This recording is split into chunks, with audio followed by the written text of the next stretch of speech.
Hi there, Alex here with what I hope is going to be a really fun Star Wars themed video. So ever since The Force Awakens came out on DVD, I've pretty much been watching all the Star Wars movies, episodes 1 through 7, on a loop. So I was sitting there watching Star Wars today, and I thought to myself, it kind of sucks that they only ever show us action and politics. Like, I get that's basically the point of the stories, but I don't know, with my favorite characters, I always wonder what they'd be doing on just like an everyday basis. And I know on an everyday basis, I either sit there and watch Netflix or Star Wars, or what I do is I read. So I thought to myself, it'd be cool to try to recommend books that I think different Star Wars characters would like to read, or books that I think that they should read for various reasons. So today, that's what this video is going to be about, and I hope it's a lot of fun and I hope you love it. I think it's going to be a lot of fun. I think you're going to love it, but that's just me. So stay tuned to see some of your favorite Star Wars characters get recommended a book series or a book standalone, and let me know if you agree or not, or if you think of different better ones that you think would suit them. First character up is Qui Gon Jinn. Qui Gon Jinn he's a pretty sweet character. Like, he's the one that pretty much introduces us to what it means to be a Jedi if you're starting from episode 1. And of course we also have him to thank for bringing Anakin into our world, and then Darth Vader and all that stuff. But so I'm not sure if it's cheating, my recommendation for Qui Gon Jinn, but I'm gonna go with the Chronicles of Narnia. And the reason that I chose the Chronicles of Narnia is because I think that Aslan from the Chronicles of Narnia is like the Qui Gon Jinn of the Chronicles of Narnia. He's that wise character who sees good in everything, and it's kind of his life goal to help people, and so I really think that that's why he should read the Chronicles of Narnia. Not sure if it's cheating, since Liam Neeson played Qui-Gon Jinn in Star Wars, and then he also voiced Aslan in the Chronicles of Narnia movies. Like I said, not sure if it's cheating, but that's my recommendation. Next up, we have Qui-Gon Jinn's Padawan learner in episode 1, and he becomes a Jedi Master in episode 2, ObiWan Kenobi. ObiWan Kenobi is one of my favorite characters, and I feel like in episodes 2 and 3, he really had to be like a parent to not only Anakin, but to Padme as well, because if you don't remember, she's pretty young. And so once their relationship kind of starts out and gets to be in the stages of forbidden, I feel like Obi-Wan Kenobi should have like locked that down. He should have stopped it from happening and hopefully stopped Darth Vader from ever existing. So that being said, for Obi-Wan Kenobi, I am going to recommend that he read The Raven Cycle. You might see this and think, why would he read The Raven Cycle, Alex? You're crazy. Well, I have my reasons, and my reasons are based in the characters of the book. Blue and her Raven boys are some of the most independent characters that I've ever read that are teenagers. And so I think Obi-Wan could learn a lot from reading The Raven Cycle on how to deal with and how to raise independent young minds. And especially from The Raven Cycle, there's a forbidden romance that's not supposed to happen, and it might doom some people.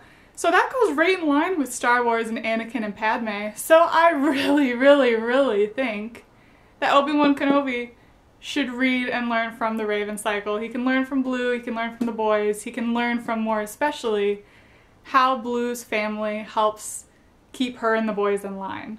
And that's something that I think that Obi-Wan would benefit quite a bit from, in my opinion.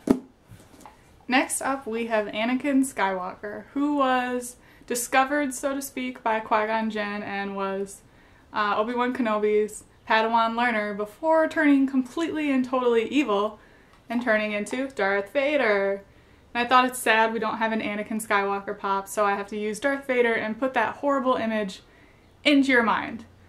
But the book that I think that Anakin should read, I thought about this a lot, but I could only choose one, and it's the one that's meant to be.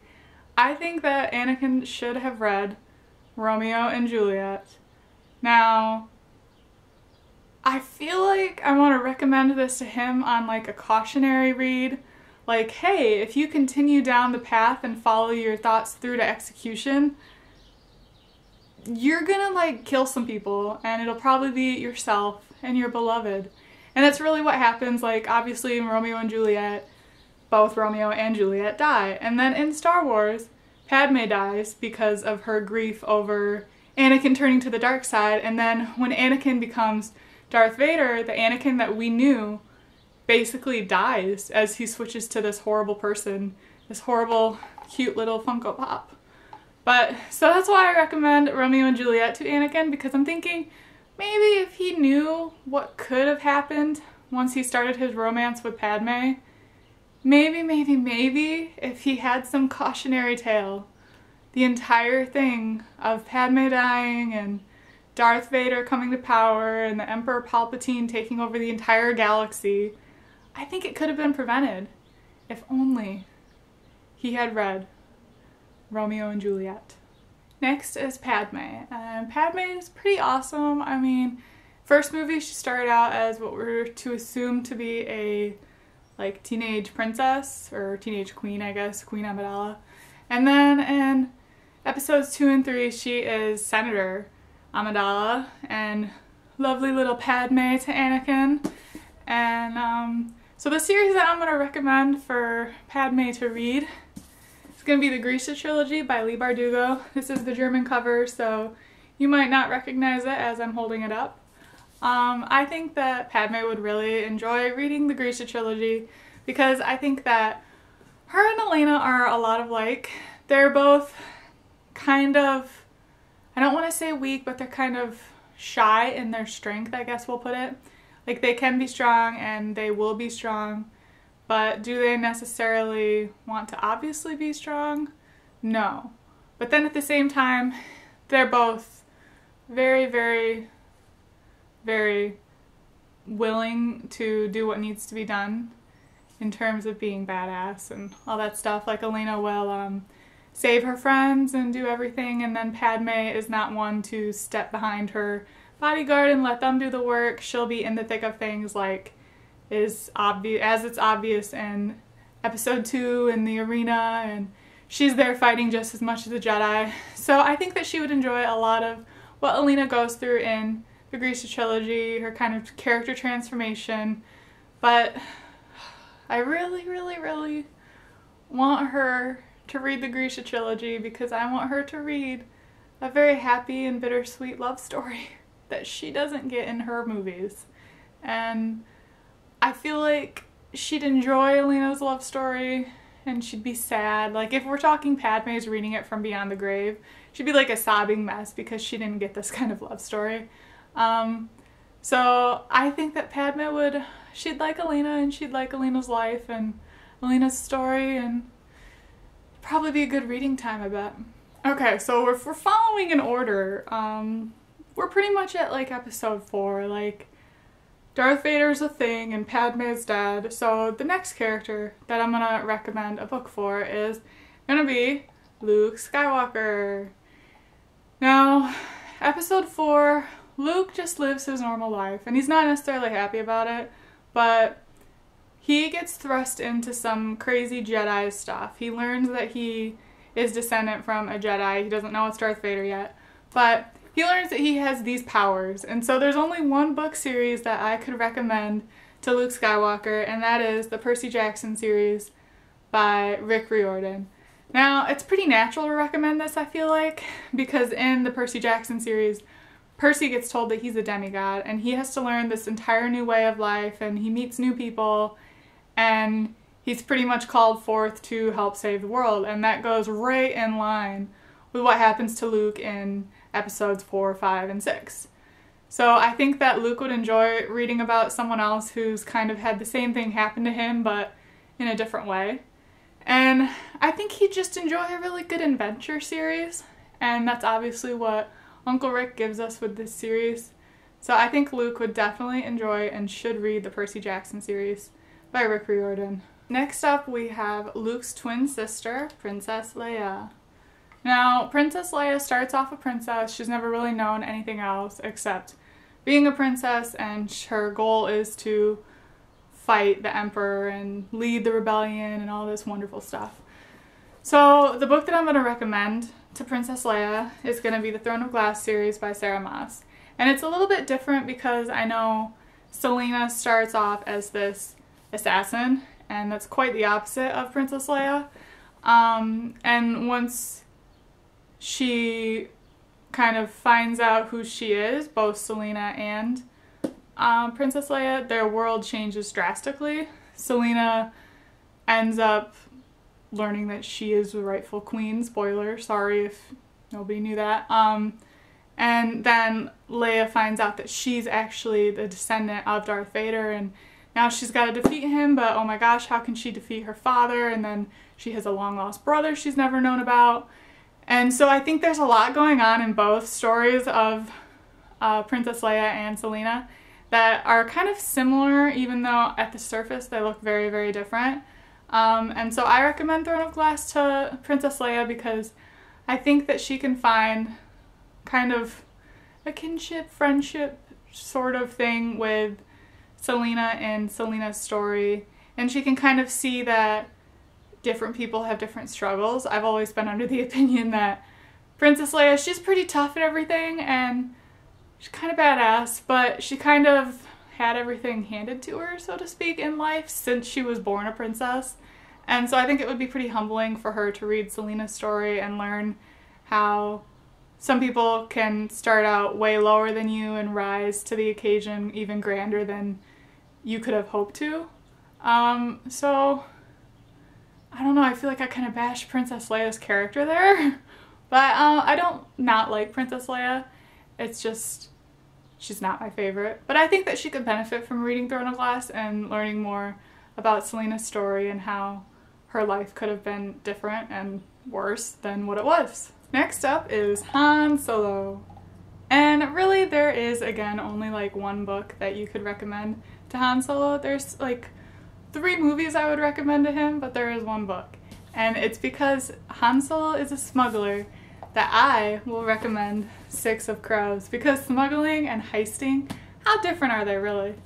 I think that Han Solo would love Six of Crows. He would love all the characters and the mystery and the action and the overall heist of the entire book. And I think that that would be a world that Han Solo would want to live in. And I don't know, there's not much to say about it because Han Solo's like, he's a simple character, but he's like strong is in his simplicities, if that makes sense. He likes action and it doesn't necessarily bother him, and he'll rise to the occasion and he'll be that not hero. Like, he doesn't want to be a hero, but he'll save the day. And I feel like that's something that Kaz would do in Six of Crows.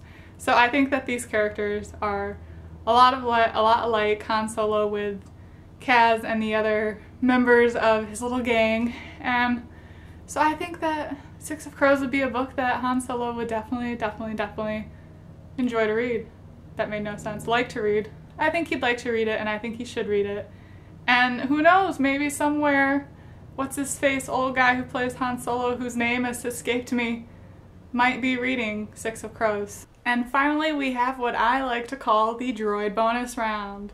In this round, I'm going to recommend one book series to our 3 favorite androids from the Star Wars movies, and that would be C-3PO, R2-D2, who is up there somewhere behind Rafiki, you can see him, a piggy bank, and our little cutie pie from the newest movie, BB-8. Now, I picked one book series to do this, and I had some help from Book Marauder, Mara, on Instagram, Twitter, follow her, I'll put her links in the bottom. And she pointed out one of these, and I came up with the other 2. And so, for C-3PO, I would have to recommend The Lunar Chronicles, because he is basically Nancy. Is that how you pronounce it? Nancy? The royal droid to Prince Kai. I think that C-3PO is really like a helper, and that's what Nancy does. I still feel like I'm not saying her name right, but, so that's for C-3PO. R2-D2, I have to feel like he is definitely the little android from the Stars Above short story, and that's R2-D2 all the way. But for BB-8, BB-8 is Ico. I know you can see it now that we've pointed it out. Mara pointed it out to me and I was like, holy crap, how did I not see it before? But our little BB-8 is Ico reimagined. So I think if these three droids were like to get together and have like a readathon, they would definitely be reading the Lunar Chronicles. So that's it. Thanks for watching. I hope you enjoyed it. I tried to do something a little bit different, a little bit creative, and of course I love Star Wars, so I had to jump on any chance to do something creative with that. If you think of any different book recommendations for the characters that I mentioned, or if you think of different Star Wars characters that didn't get a book recommendation that you think should have, leave it in the comments. I'd love to see what you guys think. And in the meantime, BB-8 and I'll leave you to your rest of your day. It's hopefully going to be a good one. Peace out.